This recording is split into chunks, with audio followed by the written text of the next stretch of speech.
Seja bem-vindo, caro construtor, incorporador ou corretor de imóveis, investidor imobiliário também, a mais um episódio do Conexão BI. O programa da Bluehin Inc. que te conecta com especialistas das mais diversas áreas e disciplinas que compõem o ambiente construtivo e a incorporação imobiliária. Você pode encontrar esse episódio no YouTube, no Spotify, também temos shorts ou pílulas nas redes sociais tipo Instagram, Facebook, e você pode também ler alguns dos artigos que nós temos no LinkedIn. Lá você vai me encontrar como Pedro Basso e no nosso site bluehininc.com. Hoje temos um assunto muito bacana para tratar que faz parte do dia a dia de toda construtora, toda incorporadora e todo investidor. Quero agradecer primeiramente ao Rafael Melotto. Obrigado por estar aqui conosco hoje. Eu que agradeço, né? Tenho o privilégio de participar aí do primeiro podcast, né? Nesses anos todos na construção civil. É o primeiro, agradeço a oportunidade e vamos lá e estou aberto aí aos questionamentos, às dificuldades, às dúvidas desse todo o pessoal aí que está no ramo da construção civil nesses anos, que tem dificuldade no registro, que tem dificuldade na parte de prefeitura, Receita Federal, nas divergências de retenções, etc. Fantástico. O assunto de hoje, conforme eu falei, faz parte do dia a dia de todo mundo que trabalha, que investe nesse ramo da imobiliário, né? O ramo imobiliário. Porque nós vamos falar hoje sobre regularização, licenciamento e toda essa parte talvez um pouco mais burocrática, né? Que de certa forma existe para trazer segurança para o consumidor e também para as transações imobiliárias. E o Rafael, especialista nesse assunto, trabalhou em grandes incorporadoras aqui da região de Balneário Camboriú, do litoral catarinense, né? Rafa, o porquê que as pessoas que estão em casa devem prestar atenção no que você está falando, da onde veio essa tua experiência? Vamos lá, então. Primeiramente, né, nesses anos todos, né, 25, 24 anos no ramo da construção civil, comecei lá atrás como estagiário, né, numa contabilidade lá em Balneário, e hoje o meu diferencial é a agilidade e o conhecimento nos processos, né, o meu dia a dia, a minha rotina diária nos trâmites burocráticos do registro, prefeitura, receita. Eu tenho, acho que, muita propriedade para falar que a agilidade e a eficácia nos processos, acho que é a peça fundamental para te ter êxito no registro do ato. Fantástico. Rafa, se você puder talvez ajudar a nossa audiência a contextualizar o que seriam as regularizações ou os licenciamentos, o que está talvez incluso dentro desse escopo? Vamos lá.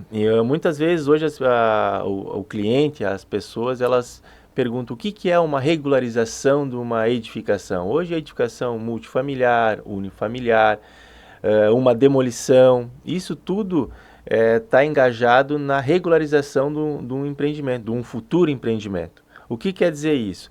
Desde a parte lá da assinatura do contrato de compra e venda ou assinatura da promessa de permuta, a gente tem que regularizar o imóvel. Muitas vezes o imóvel tem uma edificação existente em cima daquela matrícula, muitas vezes ele precisa de uma retificação de área, de uma unificação e depois que a gente vai chegar naquela parte da aprovação de projeto, né? Então a gente tem vários atos a serem executados para dar depois aquela credibilidade da aprovação do projeto e futuramente o registro da incorporação. Então isso tudo se encaixa na regularização do imóvel.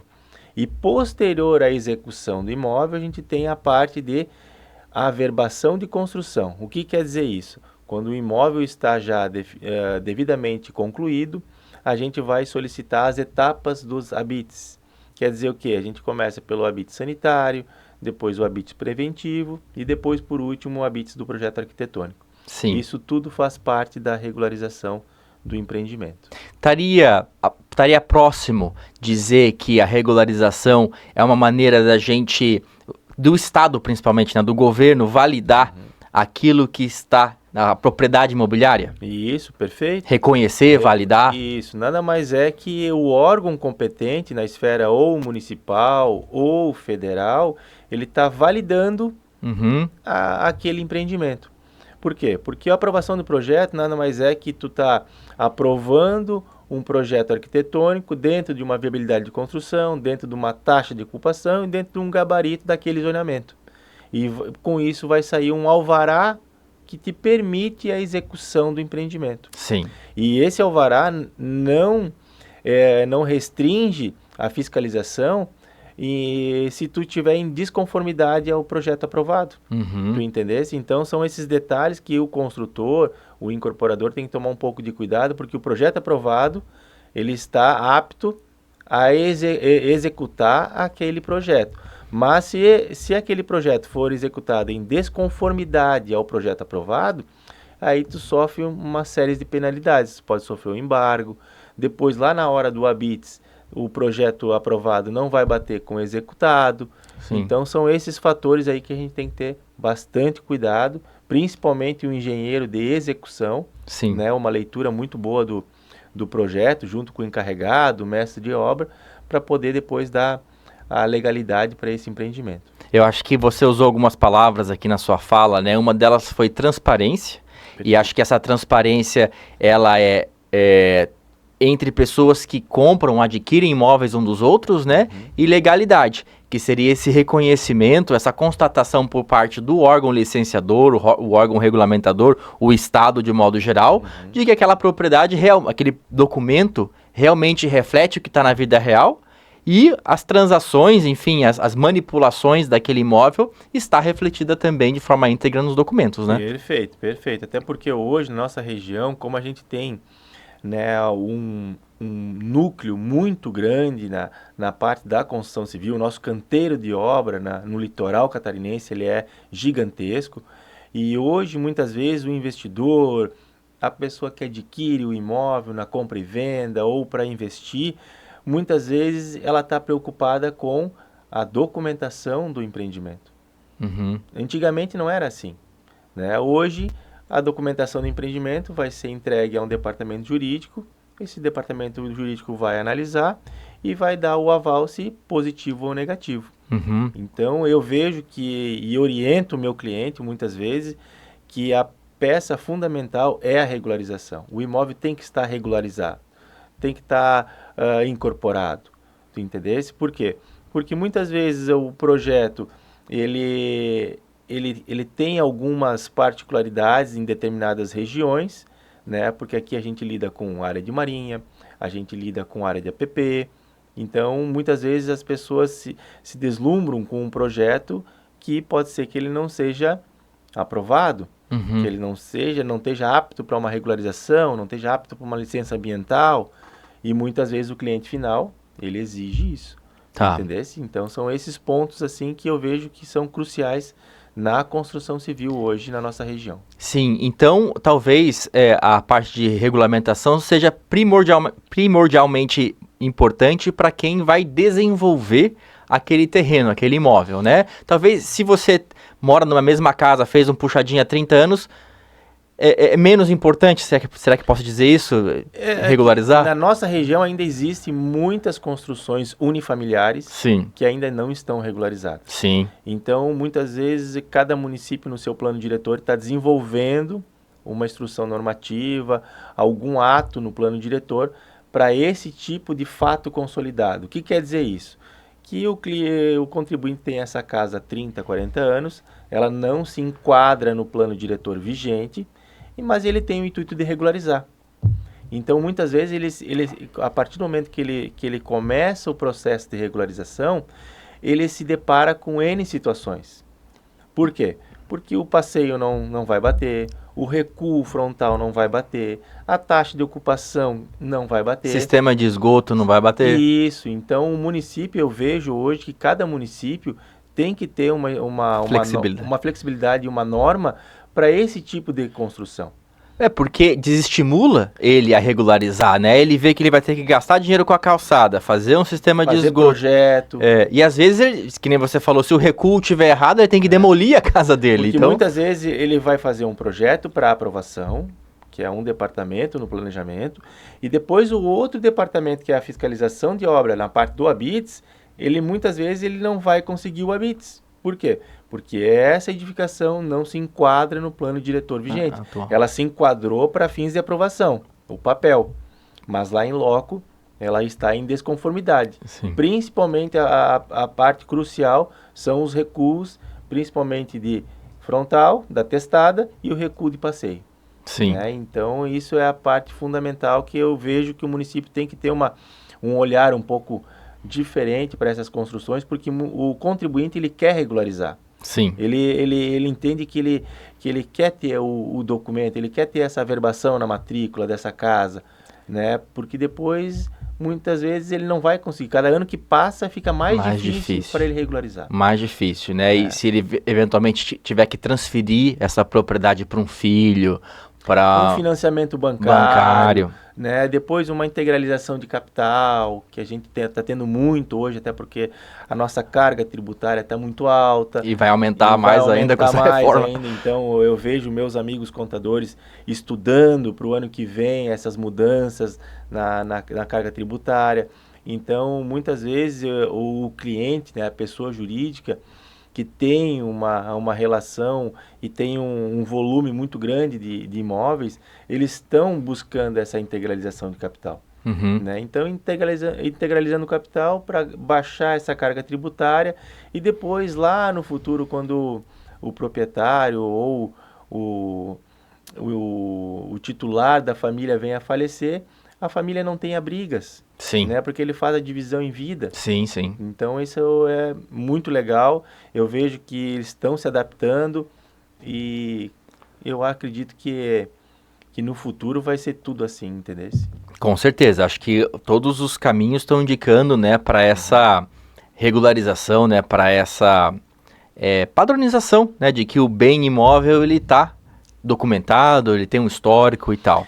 Pedro, aqui nem tu me conhece já há um bom tempo, eu sempre dou a sugestão para o meu cliente da regularização. Então, muitas vezes, quando eu chego para uma reunião, algum detalhe nesse sentido, o cliente ele se depara que eu falo aquilo que é para ser feito. Sim. Né? Muitas vezes não falo aquilo que ele quer ouvir. Porque aquilo que ele quer ouvir é uma coisa que é muito vaga.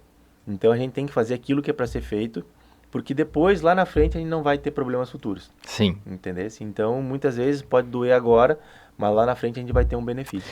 Eu acho que de certa forma isso se assemelha um pouco ao próprio figura do imposto, né? É uma coisa que várias pessoas não gostam de pagar, acham injusto, né? Mas que se eventualmente você não pagar, você corre o risco de ser pego e a tua situação ficar pior do que esteve, né? Perfeito. Isso, na verdade, já está acontecendo já há muito tempo. Né? Vou dar alguns exemplos aqui da integralização da prefeitura com a Receita Federal. É um sistema chamado Cisobra, que ele entrou em vigor a partir de 2017. O que é esse sistema?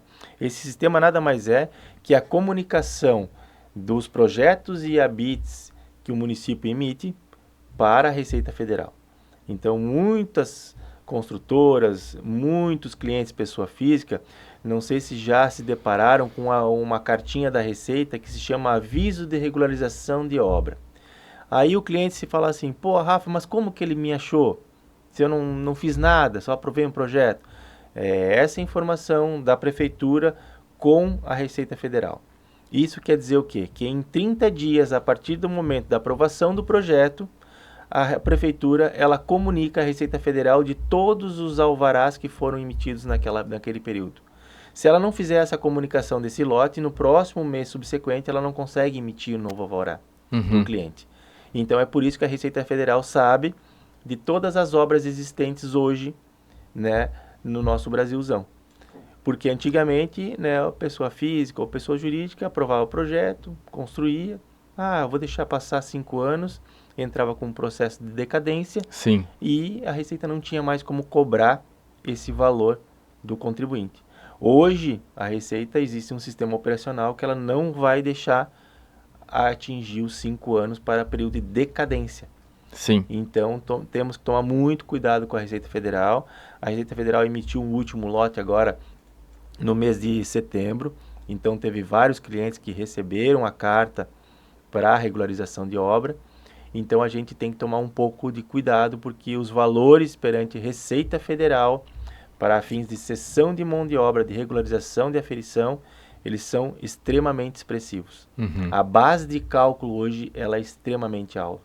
Sim. Então hoje a gente tem que tomar muito cuidado com essa parte dos colaboradores que prestam serviço na construção civil, naquele canteiro de obra, que a gente é obrigado a fazer a concessão de uma CNO.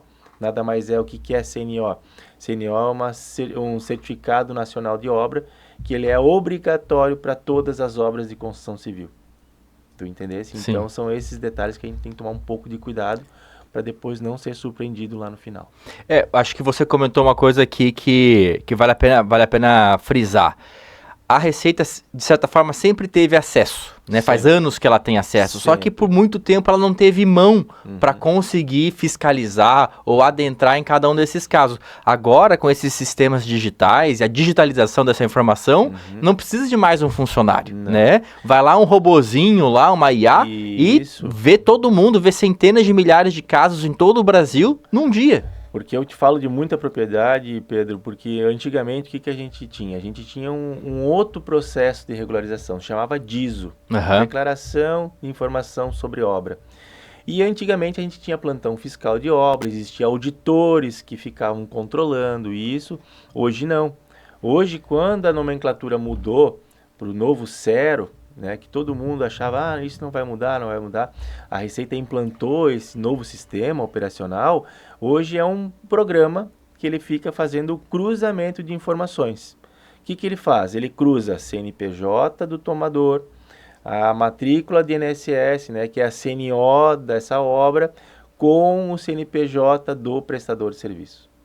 Então é uma corrente que, se essa engrenagem não encaixar, ele pode cair numa malha fina fiscal. E ainda tem a integralização da prefeitura com a Receita, que é a informação de todo o processo aprovado. Em 30 dias, a prefeitura comunica à Receita Federal. E a gente vai perceber, eu acho que tem algumas pessoas que já receberam esse aviso de regularização de obra.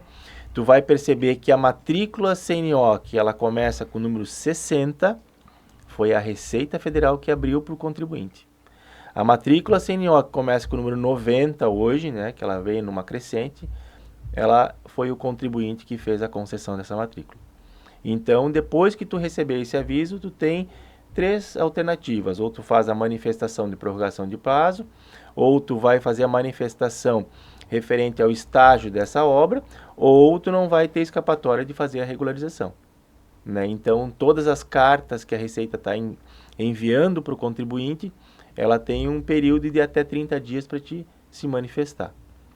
E nesse estágio fica mais caro do que se ele tivesse Fica muito mais caro, até porque tu não tem, muitas vezes, a alocação dessa mão de obra, que é um direito que a Instrução Normativa 2121 determina para cada contribuinte, para te deduzir no teu INSS a pagar. Sim. Então, tu faz a alocação, a primeira coisa que a gente faz é uma estimativa de cálculo lá no início da obra. De custo, né? De custo, o cliente já vai saber aproximadamente do valor, claro, ele é corrigido mensalmente, né, pela Selic, e posterior a isso, aí tu vai gradativamente controlando, alocando a mão de obra, controlando mês a mês, para chegar lá no final, tu fazer a regularização na pessoa jurídica pela contabilidade regular. Sim. E na pessoa física, tu vai alocar a remuneração e chegar no final, tu vai fazer de novo a estimativa de cálculo. Se faltar, o contribuinte vai arcar com o custo.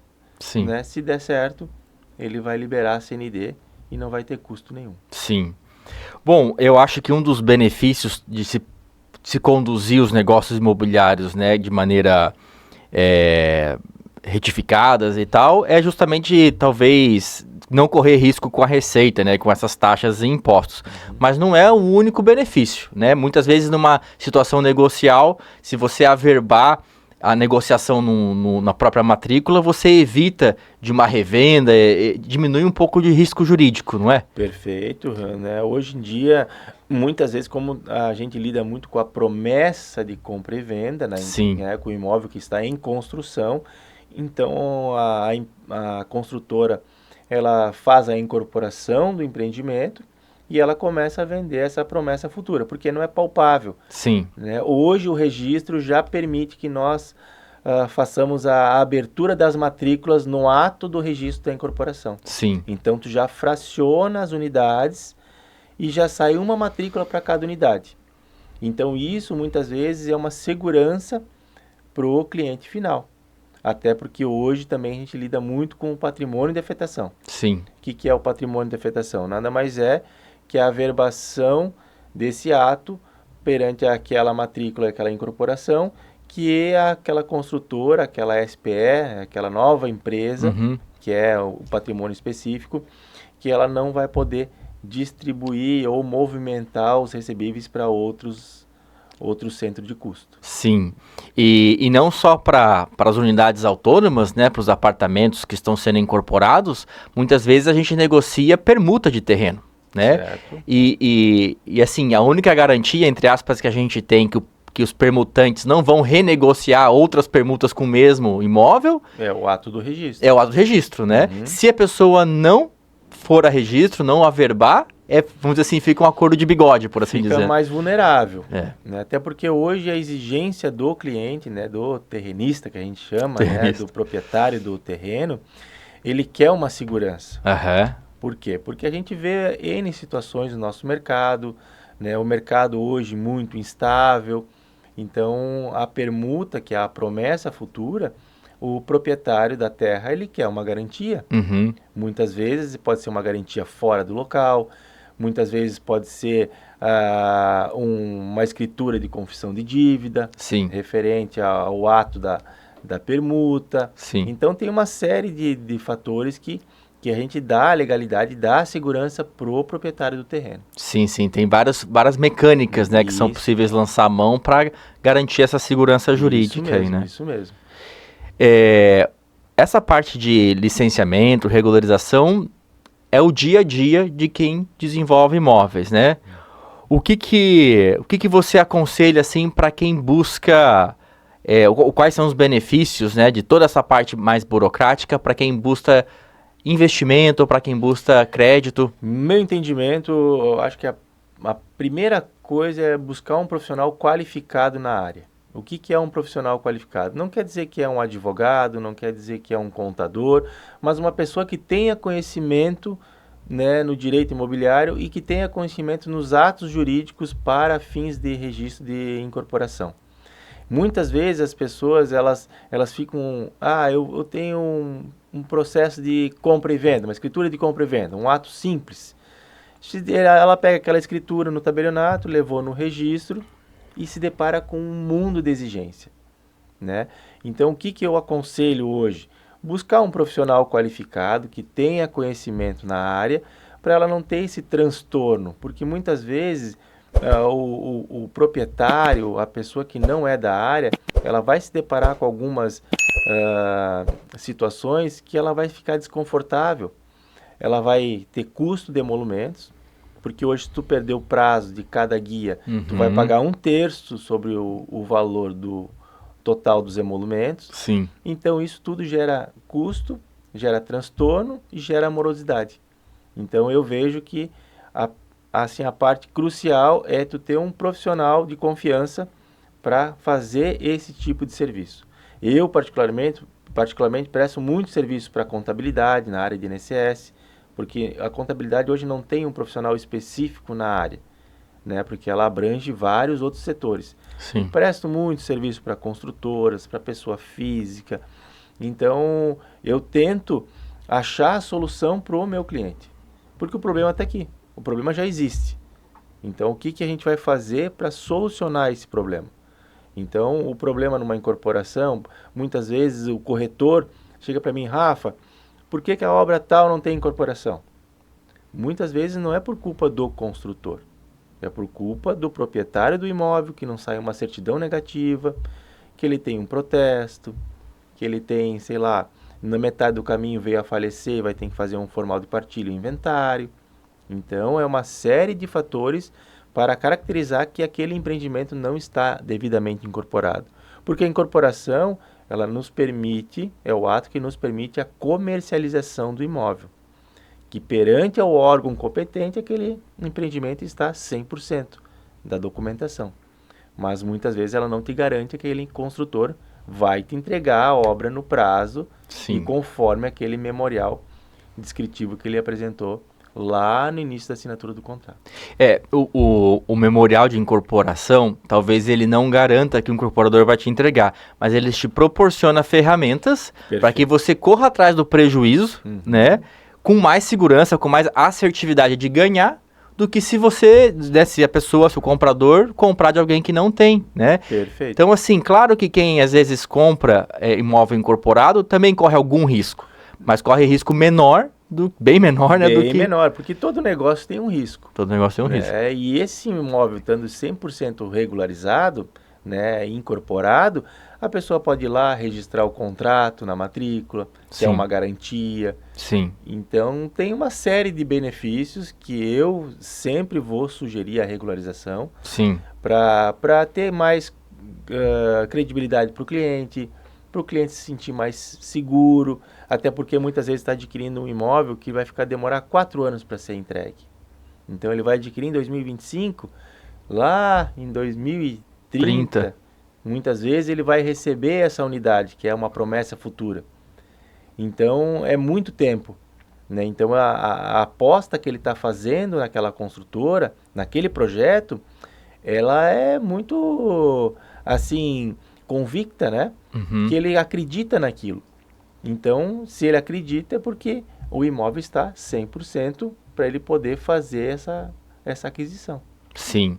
E o imóvel incorporado, para quem está adquirindo a unidade, facilita também na obtenção de crédito, né? Perfeito, né? Se ele for ao banco. Hoje a maioria das grandes construtoras, elas têm um aporte financeiro de uma instituição financeira. Sim. Então, se tu passar muitas vezes num tapume, tu vai ver a placa de determinado banco. Obra financiada, né, pela Caixa. Pela Caixa, pelo Bradesco, pelo Banco do Brasil. E o que quer dizer isso? Que ela passou pelo checklist do banco e ela está devidamente apta a receber esse crédito. Sim. Porque se a obra não tiver apta a receber o checklist da instituição financeira, o banco não vai conceder esse aporte financeiro. Até porque tem unidades que vão ficar alienadas ao banco como garantia. Tu entendesse? Então, hoje, a obra que tiver a placa de qualquer instituição financeira, tu pode ter certeza que ela está 100% perante ao órgão competente. Realmente o banco é mais criterioso do que os órgãos ambientais e tal, né? Ele faz uma diligência, assim, de pegar uma gama de documentos, que se tiver alguma incoerência, alguma coisa que não esteja batendo nas informações, ele pega. O banco hoje ele confronta muitas vezes o projeto aprovado com a matrícula do imóvel, com a incorporação. Então ele faz esse confronto de informações, até porque ele vai liberando os valores mediante a medição do empreendimento. Quando ele vai subindo o empreendimento, vai fazendo a medição, o engenheiro dessa instituição financeira vai em loco, faz a medição e vai liberando as cartas, né, de crédito para esse empreendimento. Sim. Eu queria te pedir, pensando assim no desenvolvimento imobiliário, o ciclo de vida, né? O incorporador vai até o terrenista, encontra o terreno, desperta interesse, está a negociação. Eu gostaria de abrir aqui para você, comentar talvez dos principais documentos, os principais atos dentro do ciclo de vida de um desenvolvimento imobiliário. Então vamos lá. Primeiramente, né, quando tu vai iniciar uma negociação, tu tem que já fazer o levantamento topográfico do imóvel. Por que eu falo isso? Porque em 90% dos terrenos da nossa região, a área vinculada na matrícula não bate com a área em loco. Entendesse? Então, primeiro ponto é o levantamento topográfico. Por quê? Porque depois tu vai desenvolver um projeto sobre a área do levantamento topográfico. Sim. E muitas vezes tu vai ter que fazer uma retificação de área, tu vai ter que fazer uma qualificação na matrícula. Então, o primeiro passo é, o terreno interessa? Nós temos interesse? Levantamento topográfico. Segundo, analisar as matrículas do imóvel, que é o documento oficial do imóvel. Está livre, desembaraçado? Tem algum ônus? Tem alguma penhora? Tem algum arresto? Alienação. Tem alguma alienação? E o terceiro passo é contratar um profissional para desenvolver esse projeto, esse estudo, e fazer um estudo com a característica daquele zonamento e o perfil da construtora. Eu acho que são os pontos cruciais para a gente iniciar um processo de permuta, um processo de aprovação de projeto com o município, uma intermediação entre as partes, né? Sim. Daí, vamos supor que nessa diligência, ok, conseguimos regularizar a matrícula se precisar, retificar, vamos em frente, né? Vamos fazer uma permuta, vamos fazer um contrato de compra e venda desse terreno, e na permuta você tem a figura do contrato de promessa de permuta, que é um contrato, vamos dizer assim, que vai ser celebrado agora, mas de uma obrigação futura, né? Perfeito, isso mesmo. Você recomenda que os incorporadores ou que os terrenistas averbem essa negociação também na matrícula? Tudo vai depender, cada caso um caso, né? Eu tenho clientes que eles vão fazer uma escritura de permuta. Sim. Antes do ato do registro, para registrar essa escritura de permuta junto com a incorporação. Outros vão registrar a promessa de permuta junto com a incorporação, né, que são processos também bem parecidos. E o terceiro, que a gente está já fazendo muito na nossa região, claro, o proprietário do terreno tem que confiar na construtora, é fazer a transferência desse imóvel para o nome da SPE, que vai ser criada, e paralelo a isso a gente faz uma escritura de confissão de dívida. Por parte do incorporador. Isso, relatando exatamente o contrato de permuta, porque é um documento, o documento oficial, que tem fé pública, e a gente vai relatar nessa confissão de dívida tudo aquilo que foi determinado no contrato de permuta. Sim. Que é uma garantia para o proprietário do imóvel. Sim. E com isso, o que a gente faz? A gente transfere esse imóvel para a construtora, a relação de documentos cai para 50%, porque não depende mais da documentação do proprietário do imóvel. Sim. Porque muitos... Anuência dele. Anuência. E aí fica só com a documentação dessa nova SPE que foi criada para esse empreendimento, que depois lá no final ela vai ser extinta, né? Sim. Logo antes da gente entrar no ar, a gente estava conversando sobre as particularidades de interpretação da norma entre registros da mesmo estado, né? Mas também entre estados. Tem alguns locais que permite o registro de incorporação e a individualização das matrículas, mesmo com o terreno alienado. Desde que você tenha a anuência do alienador, né? No caso, o terrenista. Isso, né? Isso mesmo. Mas tem locais que parece que isso embarra. É o entendimento do oficial. Né? Então, muitas vezes as pessoas me ligam lá de São Paulo, do Paraná, do Rio Grande do Sul, questionando, né, clientes que adquirem imóveis em Santa Catarina, questionando alguns atos. Mas eles têm que entender, que eu explico, que cada estado tem um código de normas. Então, Santa Catarina é de um jeito, Paraná é de outro, Rio Grande do Sul é de outro. E aí, muitas vezes, se depara essa situação. Essa situação que, muitas vezes, lá em Porto Belo vai ser de uma forma, né? O oficial vai interpretar de uma forma. Itapema vai interpretar de outra forma. Balneário vai interpretar de um outro momento. Itajaí de uma outra forma. E a gente está falando da mesma instrução normativa, do mesmo código de normas, que é do mesmo estado. Então, muitas vezes, tem que ter a expertise do profissional para desenvolver documentos para cada registro. Eu te falo de muita propriedade que o memorial de incorporação que a gente protocola em Itapema, ele é diferente do que a gente protocola em Balneário. Entendeu? Então, são detalhezinhos que só no dia a dia, só na prática, tu recebendo um laudo, uma devolutiva de exigência, que tu vai começando a se adaptar e vai começando a ter essa percepção que cada oficial ele tem um entendimento distinto da norma. Diferente, né? E a própria incidência de TBI, né? Nessa questão da permuta, em que momento que incide o TBI, a avaliação do preço do imóvel. Hoje em dia a gente já tem, acho que até no TJ, decisões ali referente ao valor do contrato, que o ITBI tem que ser cobrado sobre o valor do contrato, mas eu particularmente nos últimos processos que eu fiz, referente à integralização de capital, que eu tenho que arcar com o custo de ITBI ou uma compra e venda, todos os municípios que eu gerei ITBI, eles fizeram a avaliação do imóvel. Sim. Todos. Nenhum acatou o valor do contrato. Sim. Nem valor contábil, né? Que foi, às vezes... valor contábil. Eu vejo que, muitas vezes, isso é um prejuízo para o proprietário, mas também o município ele quer arrecadar.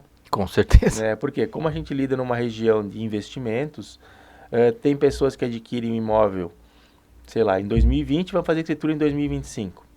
Pessoas que vão adquirir um imóvel em 2025 que vão fazer escritura lá em 2030.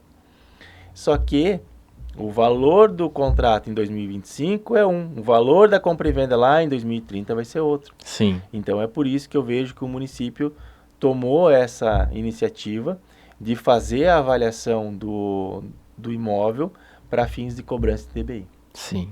Não, com certeza tem essa ânsia do Estado em arrecadar. Mas o meu entendimento eu não concordo. O meu entendimento eu não concordo. Eu acredito que se tem um contrato entre as partes que eles alinharam esse acordo na época, o valor cobrado do ITBI, né, que é o Imposto de Transação de Bens Imóveis, teria que ser cobrado o valor de contrato. Sim, mesmo que o imóvel tenha valorizado nesse meio tempo, mesmo, né? Isso mesmo. Até porque esse memorial de cálculo de como é que a prefeitura estabeleceu o valor do imóvel, né, eles não mostram, né? Existe uma base de cálculo, né? Eu, particularmente, não consigo entender que Balneário demore 15 a 20 dias para gerar uma guia TBI, porque tem municípios que geram em torno de 24 horas, tem municípios que geram em 12 horas. Tem município que tem online, você entra lá, pega na hora. Então eu vejo que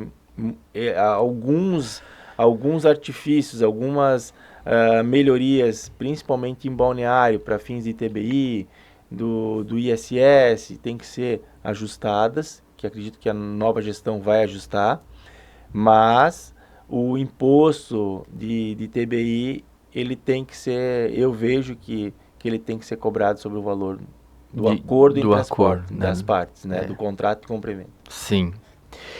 Rafa, queria passar um pouco para frente dentro do nosso ciclo de vida ali do desenvolvimento imobiliário, a parte de licenciamento. Das grandes também inseguranças, muitas vezes tem práticas que não estão escritas e tem escritos que não são práticos, né? Perfeito. Como é que é essa parte de licenciamento? Onde é que é a tua experiência? O que você tem para comentar? Olha, a parte de licenciamento ambiental, ela é muito complexa. Eu vejo que hoje o profissional habilitado, que é um engenheiro que desenvolve todo o estudo ambiental na nossa região, ele tem que ter muito conhecimento. Eu faço a parte burocrática, né? A parte burocrática, administrativa do licenciamento, que é juntar o licenciamento e levar junto para aprovação. Sim. Né? Junto com o projeto. Mas eu vejo que a nossa região, como a gente tem particularidades da região das praias, né? Da região ali de Estaleirinho, que tem uma APA já concretizada, tem um plano de manejo concretizado. Então existe muito assim aquele cuidado para a supressão de vegetação, para a construção em lugares assim de APP, em lugares que tem uma vegetação densa. Então essa dificuldade que hoje a gente encontra no mercado, ela é um benefício, na verdade. Por quê? Porque muitas vezes eles não querem esse paredão vertical. Sim. Né? Então, hoje, o profissional que está desenvolvendo esse licenciamento ambiental, ele tem que tomar muito cuidado com o zoneamento de cada região. Sim. Porque Balneário, Camboriú no centro, é de um jeito. Interpraias, Estaleirinho, Taquárias, é totalmente diferente. Parece outra cidade até, né? Parece outra cidade, até porque se andares lá, tu vai ver que não tem essa verticalização, o plano diretor também não permite a construção, a taxa de ocupação é muito menor que aqui no centro, então o profissional ele tem que ter essa visão e o conhecimento do zoneamento, da região que ele está desenvolvendo esse processo de licenciamento ambiental. Tá. E a parte de aprovação de projeto arquitetônico? Vamos lá. O arquitetônico a gente tem que também ter alguns pontos, porque cada município a gente entende que é de um jeito. Por quê? Porque hoje o processo de aprovação ele é digital. Não existe mais aquelas pranchas, né, que a gente levava físico para o município. Hoje é tudo um processo digital, ou no programa de cada município. Aqui em Balneário é do Aprova Fácil, Itajaí é também do Aprova Digital, Itapema é o SPU Digital. Então o profissional, o engenheiro, ele vai fazer o projeto aprovativo e vai juntar a documentação totalmente digital. Uhum. Mas que também muitas vezes a gente tem que levar lá o caderno para ser carimbado. Ah, sim. Para ter o carimbo do município, que eu vejo que não precisaria. Aham, né? Poderia ser digital também. Poderia ser tudo digital. Se a gente já assina as pranchas, RT, memorial, documentação do imóvel, requerimento, tudo digital, o município também tem que entregar para a gente totalmente digital. Sim. Entendeu? Então, eu vejo que esse processo digital, por um lado, facilitou, mas ainda que em Balneário a gente tem uma morosidade na aprovação do projeto. Uhum. Eu acredito que a nova gestão ela vai fazer algumas melhorias, já está fazendo, para se tornar mais ágil nossa aprovação de projeto. Sim. E no momento do início da obra, né, vai contratar, que nem você bem trouxe aqui, muitas vezes a nossa mão de obra, né, do canteiro, ela é terceirizada, né? O que você recomenda em termos de diligência mesmo, né? Antes de contratar, o que a gente precisa já ter no lugar ou ter combinado com o contratado para que não falta pagamento de taxa, que não seja multado depois? Vamos lá, eu vou dar um exemplo que eu estava numa reunião ontem com um cliente e nós estávamos falando justamente da prestação de serviço na construção civil. O que quer dizer isso? Muitas vezes o prestador de serviço, né, eu falo de todos, né, o da pintura, do gesso, da elétrica, da hidráulica, da empreitada total, eles se deparam em querer fechar o serviço, né? Sim. Ele vai baixar o custo para fechar. Fechar. Né? Porque a construção civil é tudo custo. Então, o gerente de compras vai espremer o prestador, o proprietário da consultora vai espremer o gerente para ter a melhor opção, mas muitas vezes a gente tem que se ater que se eu tenho 2 prestadores de serviço na pintura, um vai cobrar 100 mil, o outro vai cobrar 50 mil, sim, esse 50 mil não vai te entregar. Vai enfiar aditivo, vai largar a obra, vai reduzir funcionário. E eu vou te dar o exemplo do que nós conversávamos ontem referente a isso. O prestador de serviço, quando ele se depara, ele fechou o contrato, né? Ele leu lá o contrato de prestação de serviço, está tudo certo, assinou, fechou. Quando ele se depara nas obrigações, que eu falo muitas vezes que é na parte de encargos da pessoa jurídica dele, na parte patronal e na parte de empregados, nos uniformes, no EPI, na segurança do trabalho, nos laudos de medicina do trabalho, nas declarações da NR18, NR35, porque todo mundo trabalha em altura, quando ele começa a se deparar com essas obrigações que a consultora vai exigir dele, ele já começa a ter, problemas. E hoje, se o prestador de serviço não arcar com os custos das retenções, principalmente na parte patronal ou na parte de empregados, que prestar o serviço para aquela construtora, a construtora vai ficar com uma restrição lá no conta corrente da CNO. Então, o cruzamento de informações ele tem que ser certo. Então, hoje eu dou uma orientação para o prestador de serviço que ele leia muito bem o contrato, que ele tenha muito bem discriminado os custos operacional dessa equipe que vai prestar serviço nesse canteiro de obra, para depois ele não ser surpreendido com os DARFs, com os encargos que a contabilidade dele vai encaminhar, para depois ele não ficar assim, surpreso e fala, putz, fechei um contrato por X, eu estou pagando meio X de imposto, não está sobrando nada. Sim. Entendeu? Então são esses detalhezinhos que o prestador tem que tomar muito cuidado para prestar o serviço na construção civil. Sim. Porque ou ele vai se enquadrar no anexo 3 da instrução normativa ou no anexo 4. Anexo 3 ou anexo 4 são diferenças, ou está sujeito à retenção ou não está sujeito à retenção. Mas como ele presta serviço para a construção civil, na dúvida, a construtora vai exigir a retenção, Sim. que é a responsabilidade solidária. Entendesse? Por quê? Porque tomador de serviço, mesmo ele sendo um prestador de serviço no canteiro de obra, a responsabilidade solidária é a mesma. Se acontecer qualquer coisa com aquele colaborador no canteiro de obra, não falo só de acidente de trabalho, Sim. mas falo de o colaborador do prestador saiu da empresa, pediu demissão, foi demitido e a empresa não arcou com o custo. Uhum. Então ele vai no sindicato, vai fazer uma denúncia. Se o prestador não arcar com essas responsabilidades, quem vai arcar vai ser a construtora que está tomando o serviço. Sim. Se ele prestou para uma, para duas, para três, pode ter certeza que todos esses vão ser acionados para juridicamente entrar num acordo. Sim. Então, hoje não é brincadeira. E frequentemente, né, a justiça tende a prevalecer a situação Ainda puxa um pouquinho para o lado do colaborador. do colaborador, né? E com relação, o que você pode trazer aqui de valor, né, com relação à área de marinha? Você que opera tanto tempo aqui no litoral, como é que está essa questão de área de marinha? Cada município também entende de uma forma, né? Hoje eu já fiz muitos processos no SPU de Santa Catarina. A nossa região aqui, principalmente nos empreendimentos frente-mar, tem algumas particularidades, né, para a área de marinha ou área aludial, porque os terrenos, muitas vezes, para te fazer o empreendimento, ele vai atingir a área de marinha. Sim. Então, se eu tiver que alterar qualquer tipo de metragem no perímetro, eu vou ser obrigado a fazer um processo chamado afloramento. Sim. O que é isso? Adquirir essa área da União.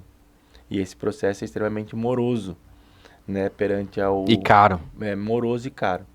Então, muitas vezes, vale a construtora fazer o pré-estudo para saber se ela vai precisar daquela metragem para fins da alocação do empreendimento. E se ela precisar e tiver que fazer qualquer alteração no perímetro, ela vai ter que entrar com um processo de afloramento. Eu, particularmente, não faço o processo de afloramento, indico alguns profissionais que estão no dia a dia. Sim. Porque é um órgão muito, assim, eu falo meio precário, poderia ser muito mais... A SPU? É o SPU, poderia ser muito mais ágil em alguns processos, mas como alguns processos vão lá para Brasília, então se torna muito moroso. Então hoje aqui em Santa Catarina eu faço muita transferência de titularidade, né, de imóveis prontos, que é transferir a ocupação para o novo proprietário. A gente faz esse processo que vai demorar em torno aí de uns 60 dias. A gente tem que tomar cuidado que a partir do momento que tu transfere esse imóvel mediante uma escritura de compra e venda, tu tem até 60 dias para fazer essa alteração no patrimônio. E se não transferir até 60 dias, tu vai estar sujeito a multas referente ao valor do imóvel. Sim.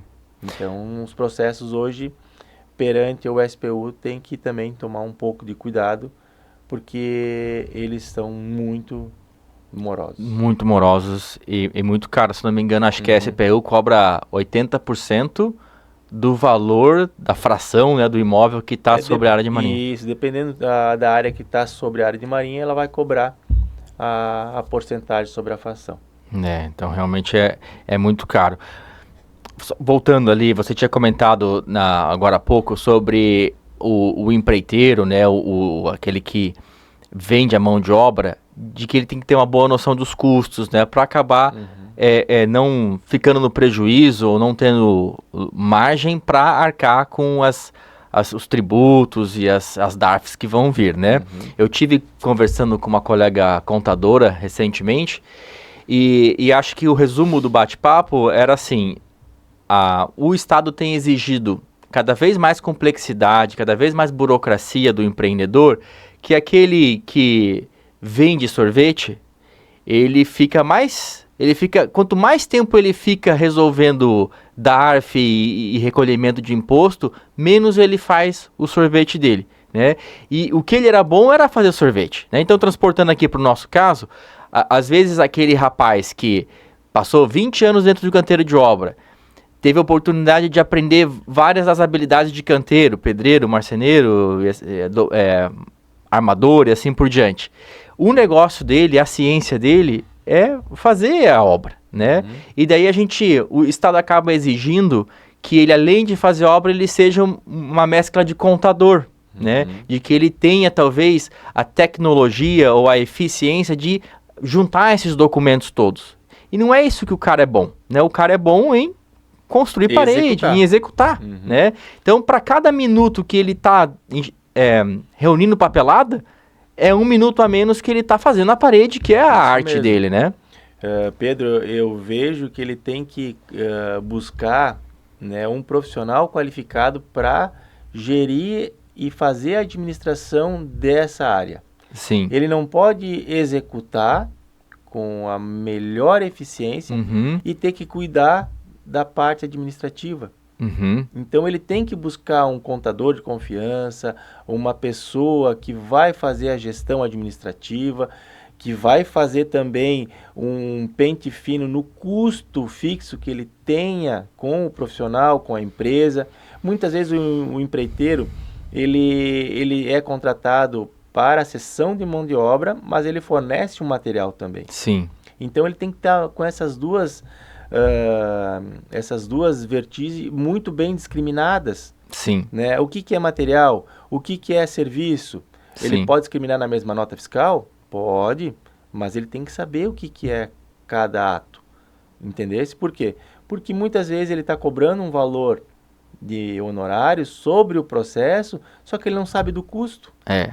E daí ele que tem 20 anos de obra, 20 anos de canteiro, não foi versado nessas coisas, né? Não é a área dele. E se ele parar de fazer o canteiro para fazer isso, ele não faz mais canteiro. Não, quem faz tudo não faz nada. Não faz nada. Né? Então tem que tomar... Tem que se unir.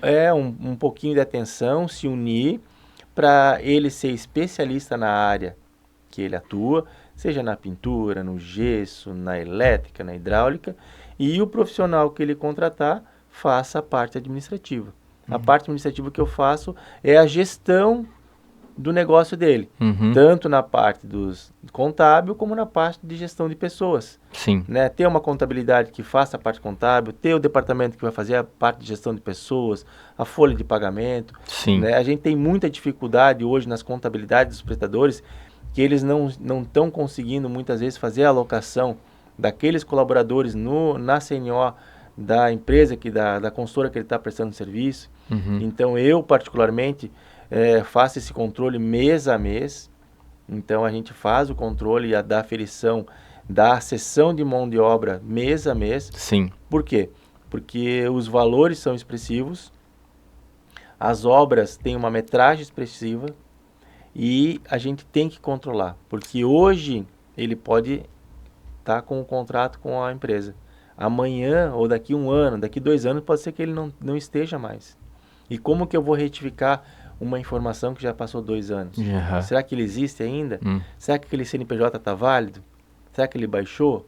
Será que ele encerrou a empresa? Sim. O que aconteceu? Então eu preciso controlar mês a mês para que no mês subsequente, se ele não informar aquelas informações que é uma obrigação do prestador, ele já não vai receber a medição. Sim. Então, a gente mexendo no bolso do prestador, a gente consegue levar, né, a ferro e fogo para poder lá no final ninguém sair prejuízo. Na verdade, está sendo cumprido o contrato, né? Até porque isso é um direito que o tomador, que a construtora tem, né, referente ao contrato de prestação de serviço. Mais nada. Sim. Você tem mais de 20 anos de experiência, né? Você tem sentido que tem... Já tô velho, né? Mas tá inteiraço, hein? Você tem sentido que tem se tornado mais complexo e mais burocrático todo o desenvolvimento imobiliário? Cada ano que passa, a gente vê os processos eles se tornarem um pouco mais criteriosos. Né? A burocracia sempre existiu. Sim. Né? Mas em alguns processos eles estão mais criteriosos. Por quê? A gente tem um histórico muito ruim do passado. Se a gente pegar uma matrícula que tenha 20 anos, né, que não é tanto tempo assim, 15 anos, ela é extremamente vaga. Hoje, o que o registro faz? Ele faz a gente fazer a qualificação dessa matrícula. Então, a gente qualificar, a gente averbar confrontações, a gente fazer vários detalhes na matrícula para ela ficar 100%. Tu entender? Se eu estou fazendo uma averbação de construção, eu já vou averbar a construção, já vou averbar a qualificação dos proprietários e já vou fazer a averbação também da qualificação do imóvel, mediante a certidão de confrontação. Sim. Então, eu vejo que cada ano que passa, né, os processos eles são mais exigentes. Sim. E a gente está orientando sempre o cliente a fazer aquilo que é para ser feito, a regularizar, para não deixar isso passar. Sim. Né? Porque lá na frente vai se tornar cada vez pior. Eu acho que a primeira impressão quando o empreendedor se depara com esse monte de papel que tem que apresentar para o Estado é que, tipo assim, engessa o empreendimento, né? Engessa o ato de empreender. O cara fica tanto tempo catando coisa para o Estado que o empreendimento em si fica em segundo plano. Eu tenho processos hoje que eles são, que eu finalizei em 2025, que eles eram de 2020. Por quê? Porque lá em 2020, quando eles tentaram fazer a retificação de área, tentaram fazer a averbação de construção, eles se depararam com um laudo de exigência tão enorme que eles não conseguiam mais. Né? Muitas vezes o profissional que estava com essa documentação não tinha expertise, não tinha conhecimento na área e foi passando. Se passaram 4 anos. Inibiu ou eles fizeram um empreendimento sem a documentação? Não, já era uma edificação existente e eles só estavam regularizando. Sim. E para regularizar, a gente teve que fazer várias assim, atos, desde a reaprovação do projeto, desde a retificação de área, né, que é uma área que foi atingida pela Quinta Avenida, em Balneário, então teve uma desapropriação grande. Sim. Então a gente teve que fazer vários passos para poder, hoje a obra está 100% regularizada. Porque eles dependiam agora de um financiamento bancário, né? Então, pode ver, a regularização hoje está regular para adquirir um financiamento bancário para finalizar a reforma da construção e da sede da empresa. Olha lá, 5 anos, né? Foi 5 anos. 5 né? anos. Eu fiquei com esse processo foi do ano passado, desde dezembro do ano passado. Sim. E finalizei ele em agosto agora de 2025. Para te ver que só comigo ficou praticamente quase 1 ano. Sim. Não, realmente é muito tempo, né? Se a pessoa precisa para hoje o empréstimo, se ferrou. Aí vamos dar um outro exemplo. Se a família, né, tem o único patrimônio, né, que sobrou e ela se depara com um formal de partilha, com um inventário, essa obra tem que estar regularizada. Tu entendesse? Sim. Por quê? Porque o registro não vai averbar sem a obra estar devidamente regularizado. E ele vai ter dificuldade para fazer a transferência para os filhos e assim por diante. Quanto mais tempo passa, né, o valor do imóvel vai aumentando, os custos de emolumentos, FRJ,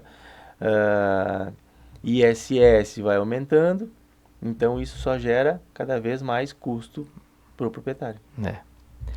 Meu caro, precisamos encaminhar aqui para o encerramento. Eu quero agradecer demais a audiência por estar aqui conosco, parabenizar você que despendeu de alguns minutos aí do seu dia para aprender um pouco mais sobre essa parte de regularização e licenciamento, que isso possa ajudar na sua gestão e que possa tornar a sua empresa, a sua incorporadora, a sua construtora mais profissionalizada. Quero agradecer demais ao Rafael por compartilhar aqui a experiência de tantos anos de prática. Eu que agradeço, né? Eu fico muito feliz de ter recebido essa oportunidade, né, Pedro? A gente está aqui mais para um bate-papo, para as pessoas entenderem o processo em si do dia a dia de prefeitura, de registro, não muitas vezes falar da legislação, porque se torna muito moroso, né? Muito chato, né?